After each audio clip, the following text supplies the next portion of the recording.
Here's a number that should make every renter in Southern California lose sleep. The average SoCal renter has handed their landlord over $200,000 in the last decade. $200,000 gone. No equity, no asset, no return, just a receipt. And the landlord? They're on a beach in Cabo living off your checks. In the next 4 minutes, I'm going to show you three things. Why renting in SoCal is one of the worst financial decisions you can make long term. Why buying, even at today's prices, still comes out ahead when you run the actual numbers. And exactly how regular people are getting into homeownership right now without a massive down payment or a tech company salary. Stay with me, because by the end of this, you're going to see the math they don't want you to see. Here's what your landlord hopes you never figure out. Every dollar you pay in rent is building someone else's retirement, not yours. Meet Jason. Jason's a 34-year-old graphic designer in Torrance. He's been renting a two-bedroom apartment for $2,800 a month for 8 years. That's $268,800 he's paid in rent.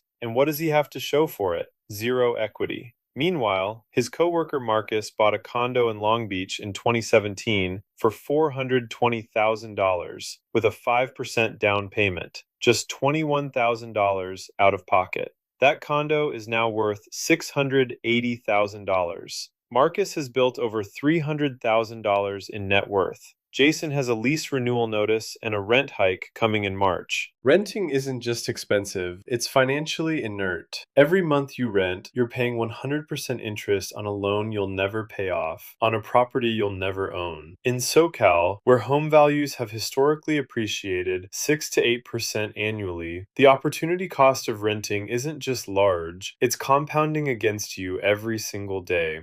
Most people struggle to save money because it requires discipline, but what if your housing payment automatically made you wealthier every single month, whether you thought about it or not? Let's talk about amortization, the word your bank hopes you never Google. When you take out a 30-year mortgage, a portion of every payment goes to principal. That's money that builds your equity. In the first year on a $600,000 mortgage at 7%, you'd pay about $5,500 toward principal. By year 10, you're paying nearly $1,000 a month straight into your equity. Meanwhile, your renting neighbor is still paying $3,500 a month and has zero to show for it. And here's the kicker. As your property value climbs, your equity grows from two directions at once: appreciation and paydown.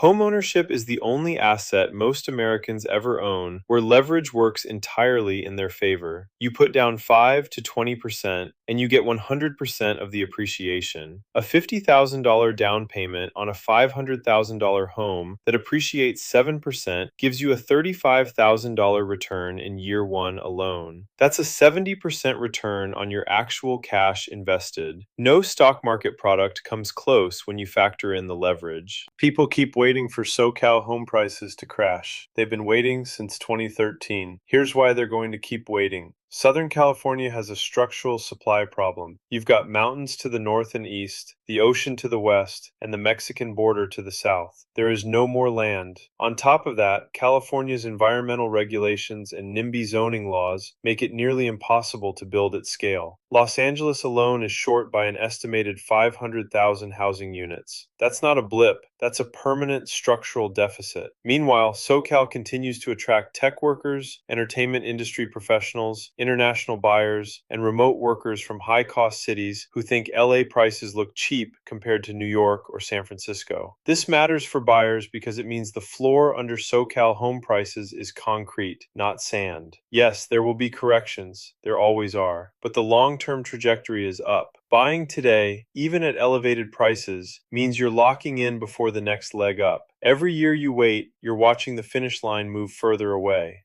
The US tax code is basically a love letter to homeowners. If you're renting, you're not invited to the party. Let's run real numbers. Suppose you buy a $700,000 home in San Diego with a 10% down payment. Your mortgage is $630,000 at 7%. Your annual mortgage interest in year one is roughly $43,800. Under the current tax code, you can deduct mortgage interest up to $750,000 in loan value. If you're in the 22% federal tax bracket plus California's 9.3% bracket, that deduction saves you approximately $13,800 in taxes in year one alone. Property tax on a $700,000 California home runs about $8,750 annually, and that's also deductible up to the SALT cap. Meanwhile, your renter neighbor deducts exactly nothing from their $3,500 monthly payment. The mortgage interest deduction, property tax deductions, the $250,000 to $500,000 capital gains exclusion when you sell, these aren't minor perks. They're systemic wealth-building advantages baked into the tax code specifically for owners. And in high-tax, high-cost California, they're even more valuable than the national average. The biggest lie in the SoCal housing market is that you need $200,000 saved to buy a home here. You don't, and I'm going to prove it. California has more first-time buyer assistance programs than almost any other state. The CalHFA Dream for All program offers up to 20% of the purchase price as a shared appreciation loan, meaning the state helps cover your down payment in exchange for a portion of the appreciation when you sell. There's also the CalHFA My Home Assistance Program, FHA loans with as little as 3.5% down, and VA loans for veterans that require zero down payment. The City of Los Angeles runs the LIPA program, Low Income Purchase Assistance, that provides deferred loans up to $140,000. San Diego, Riverside, and Orange County all have similar programs. On a $600,000 home, a 3.5% FHA down payment is $21,000. That's less than 1 year of rent for most SoCal renters. The mental barrier to home ownership is bigger than the financial one for most people. If you're earning a household income of $90,000 to $120,000 and you've been renting in SoCal, there's a good chance you qualify for multiple assistance programs right now.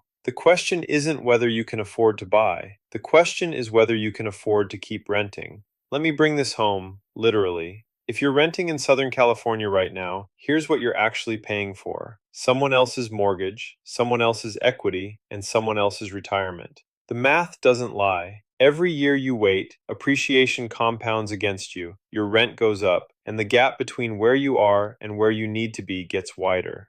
The people who got into SoCal real estate in 2012 didn't do it because it was the perfect time. They did it because they stopped waiting for the perfect time. And today, with assistance programs, creative financing, and the right realtor on your side, the barrier to entry is lower than it's been in years. If you want a step-by-step breakdown of how to actually qualify for and use California's down payment assistance programs, I've linked that video right here. Watch it next. Because the best time to buy in SoCal was 10 years ago. The second best time is before your next lease renewal. Don't let your landlord retire on your dime. Go take action.